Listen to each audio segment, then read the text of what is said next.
Thanks, Lillian. Hi, everyone. My name is Brad Price, and I'm going to present to you today information about some investment opportunities that I'm working on here in Calgary. So without further ado, I'm going to share my screen here. Okay, so in this presentation, we're going to walk through a little bit of an introduction about myself. We're going to talk about the Alberta and Calgary market update here. I'm going to walk through some projects that I'm currently working on and some projects that I've worked on in the past recently. We're going to look at the opportunity that I'm currently working on and presenting today. We're going to look at the investment portion of that. And we're going to also look at how joint ventures work. So let's get started. So myself, I'm a proud father of two little girls. I've got a 1-year-old and a 4-year-old, which definitely keeps Charlotte and I very, very busy. So trying to manage business and real estate and relationships and kids is tough, as a lot of you would know.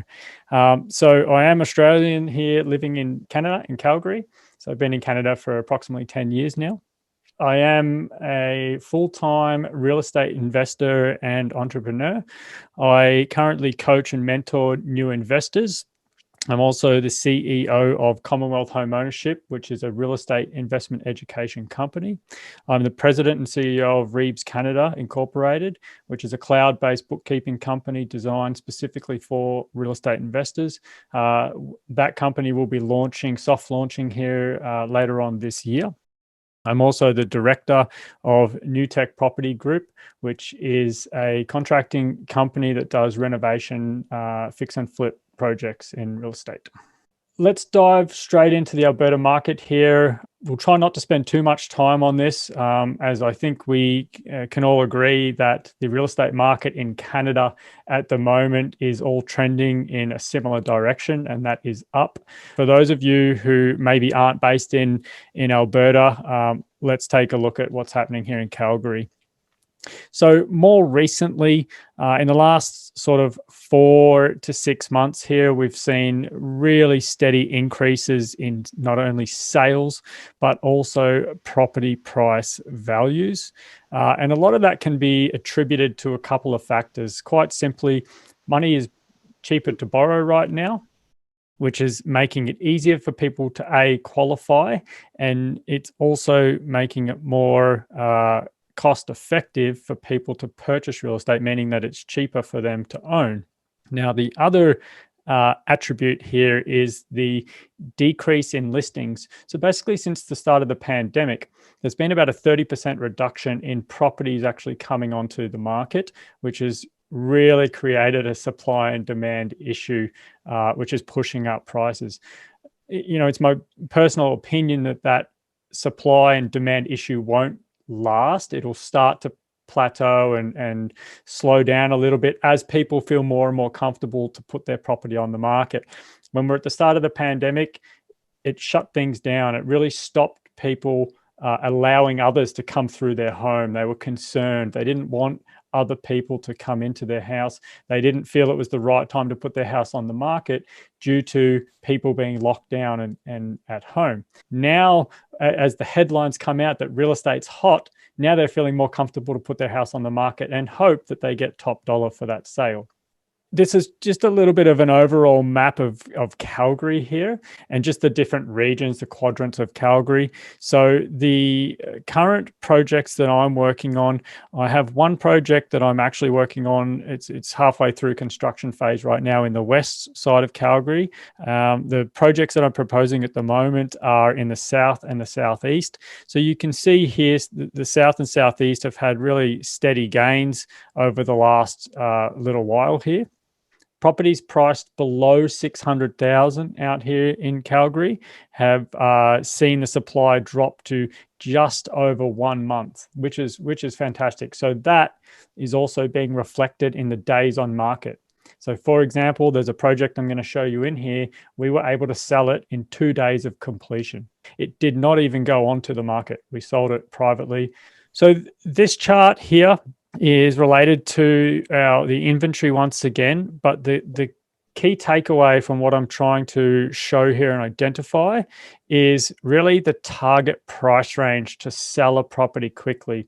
So when I'm looking to acquire real estate and work with joint venture partners, I'm not only looking at just the asset and how it performs from a cash flow perspective or from a negotiated equity perspective on the front end of the buy, I'm also looking at how well or easy are we going to be able to sell the property should we need to?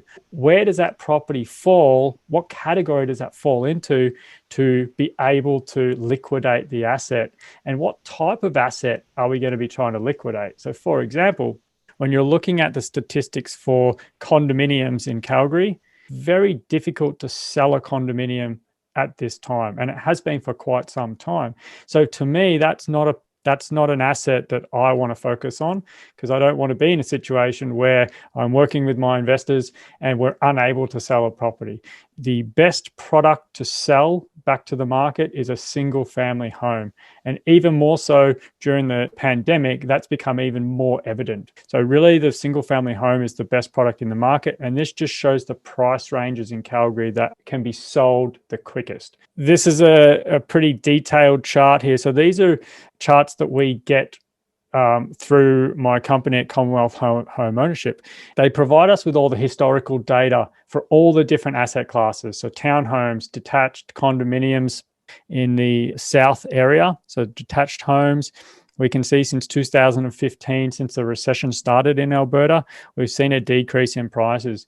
Now, as the economy starts to slowly creep back and we see this supply and demand issue happening here, which is in fact a result of the recession. 2020 was a strange year, but it also there was positives in 2020 from a residential detached housing price that has continued on into the start of 2021, starting to see the increase. I do think it will plateau a little bit, like I said, as that supply issue eases. One of the benefits to purchasing new builds like we're doing here is we're not competing with any other buyers. I'm negotiating directly with the builder on bulk purchases and getting a discount based on purchasing in bulk. The other is also just a listing and absorption rate here. So the market is really hot, is what that is saying. Let's move into some history here. I'm going to walk you through my experiences, some of the projects that I've executed, been a part of. And first of all, we're going to walk through a renovation project I just completed. We're going to look at some single family homes and some stats for the single family suited properties that we've just completed up in Edmonton. We're going to look at another project that I'm currently working on, and just some commercial projects that I've was a project manager on in the last little while here. So this project, not too far from where I live here in Calgary, we purchased it. You can see the before and after pictures there. We purchased it for $290,000 in September last year, and we renovated it. We spent $124,000 on the construction, and it took us 4.5 months to do the construction and sell the project. Like I said, we sold it in 2 days, which was absolutely fantastic. And we sold it for $489,000. We had competing multiple offers. We went with what we felt was the best offer and the best term on that property. This are some of the renovation highlights, and this is a video I'm going to walk through. I'm going to let this video play just so you can get a sense of the work that we did on this house. But essentially, we turned it in from a 3-bedroom house into a 5-bed, 3-bath. It had a single front attached garage already. We added an office, a wet bar, a theatre, all new appliances, and we fully landscaped the house. So I'm going to play this video.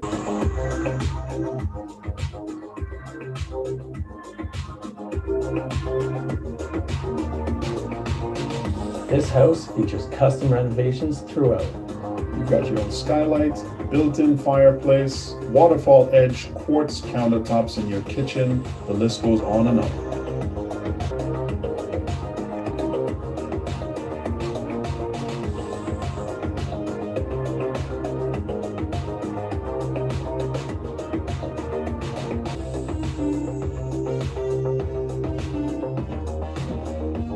Got 3 full bathrooms and your custom ensuite.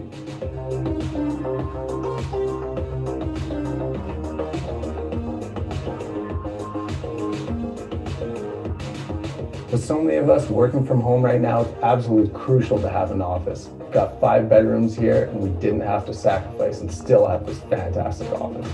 And here's the theater room, 7.1 surround sound. This actually comes with the 75-inch TV that you see here.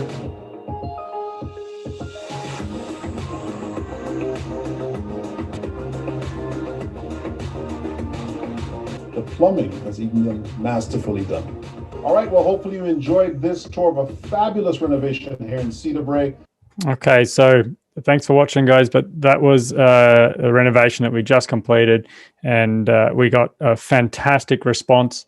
The property that we looked at yesterday, we already have joint venture partners that simply want to work with us just from seeing that video on this next project. So we're really proud of that, and it came up really well.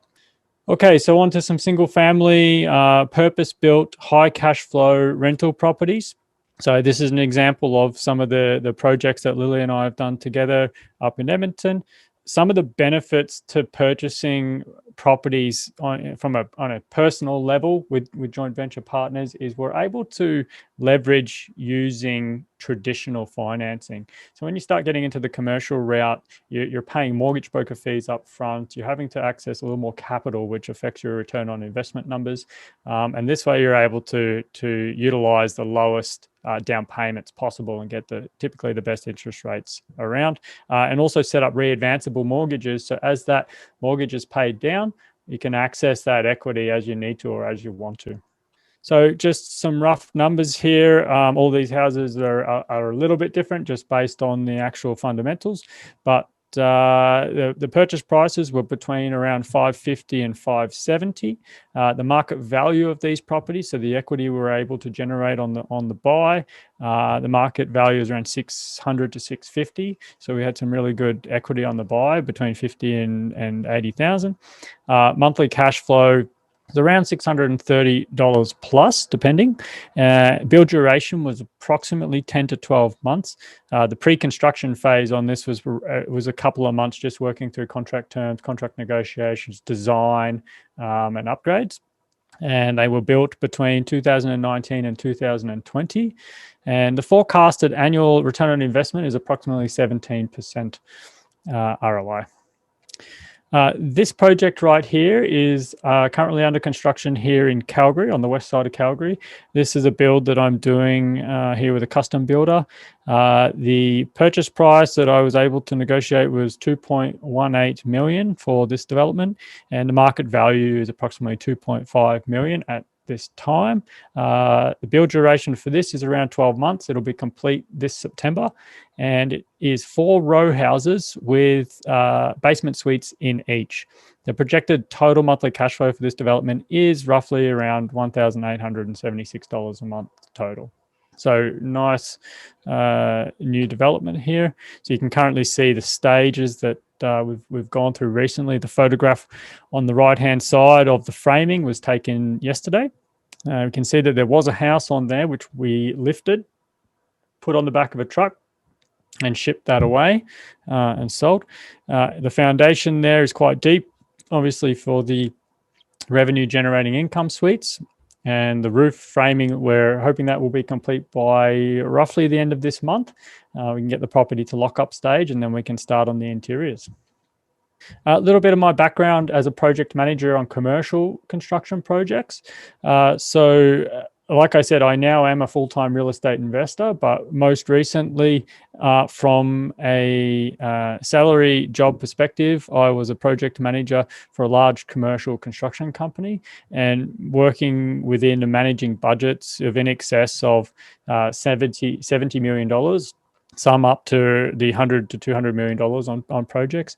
The first one there, McKimmie Tower, the McKimmie Tower project at University of Calgary. That first phase, which was the tower, one of the first net zero carbon buildings in Canada. That project, that phase was about $100 million. The second phase is the lower portion there, which is under construction right now.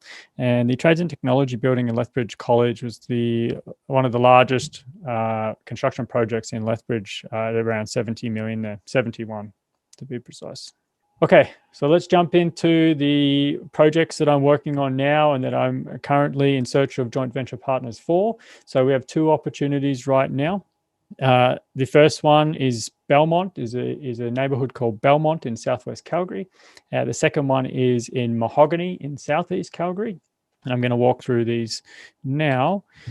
So the first one on the left is approximately just under 1,500 square feet. And it is has a one-bedroom basement suite at just under 500 square feet. So our monthly rent estimate is about $2,900, which will generate approximately $785 a month in positive cash flow, which is absolutely phenomenal. The total investment required to joint venture on a Belmont project is $112,545, and our annual forecasted return on investment is approximately 16 to 17% or thereabouts. The second opportunity is in Mahogany Estate down in Calgary Southeast. The price on this project is approximately $510,000. Depending on the lot, there are a couple of lot premiums just for different lots in that location. Monthly rent a little bit higher at $3,200. Cash flow is fairly similar at $792 a month. Investment required on this project is $121,545. Annual return on investment estimate is around 14 to 16% annually. Property on the right-hand side in Mahogany is approximately 1,800 square feet, so it is a larger property, hence the larger purchase price. But both have very good cash flow and return on investment numbers. Let's move on now to joint venture investing. Joint venture investing, for anybody who is unaware or has not gone into a joint venture investment, from a high level, it's really about reviewing the opportunity, number one.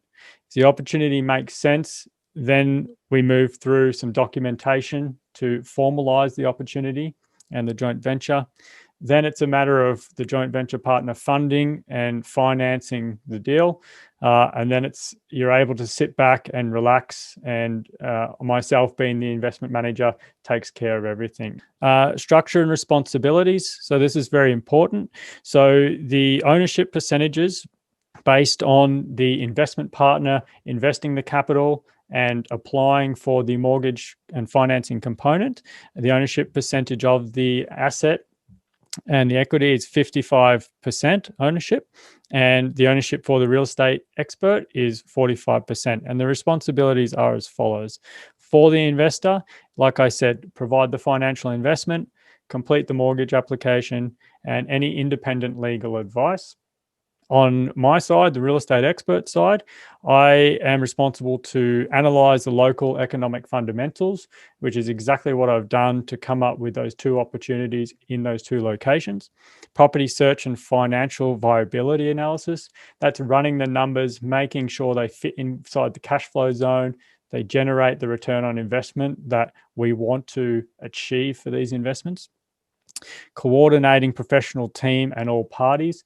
There's a lot of moving pieces to real estate investing. There's a lot of parties involved, especially when you're dealing with builders, negotiating with people, dealing with conveyancing, professional teams, mortgage brokers, bookkeepers, running the business of maintaining the property, the maintenance teams. There's a lot of work involved from that front. So facilitating the mortgage and conveyancing processes, I can have my team help out with that. Manage any pre-construction and construction phases. As Lillian can also attribute to, there is a lot of documentation to work through the builder, changes along the way. There's a massive amount of paperwork that needs to be done, and having a good understanding of how to set that all up and run through it is part of the process. So I coordinate the possession, the quality control reviews, ensuring the property has a proper rental property insurance, manage and maintenance and construction contractors, so any maintenance personnel, landscapers, building fences, maintaining the appliances in the house, all the tenant screening, the property management. So there's no cost for property management in these joint ventures. That's part of the savings that I'm able to provide by being a joint venture partner, is saving money on property management, which ultimately increases the cash flow and it increases the return on investment. I provide quarterly and annual financial reporting so that at all times you know exactly any expenses that are hitting that property. You can see on the financial reports the rental income that's coming in every month, and it's very clear and upfront and straightforward. I manage all property tax payments, ensuring property taxes are paid on a timely manner. Any property-related expenses, all the administration and document control, and the coordination of the sale of the property at the end of the investment life. So there's a lot of work that goes into joint venture real estate and really managing these investments properly. So cash flow and capital return. The cash flow can be either paid out monthly, quarterly, semi-annually, annually, or it can also pay back a line of credit that we may use. We may access some equity. We can use it to pay back that line of credit, and then we can either keep recycling that line of credit, or we can just use the cash flow to pay back the current principal. There's a couple of options when it comes to cash flow. Refinance and equity takeout. If we're able to access some of the equity in the property based on the purchase price and the equity gained at that time, once the construction is complete, we can go back through a refinance process, set up a line of credit, pull some equity out. We then split that based on the percentage of ownership. And like I said, we use the cash flow to pay that back as well. Investment payback. So all investment monies are always your funds. They are always your funds. And at the sale of the property, they are the first thing that is paid back wholly before any profit share. And then remaining profit after that is split based on the ownership percentage. Thanks everybody for your time. I really appreciate it. Thanks Lillian for putting this together. Thank you, Brad.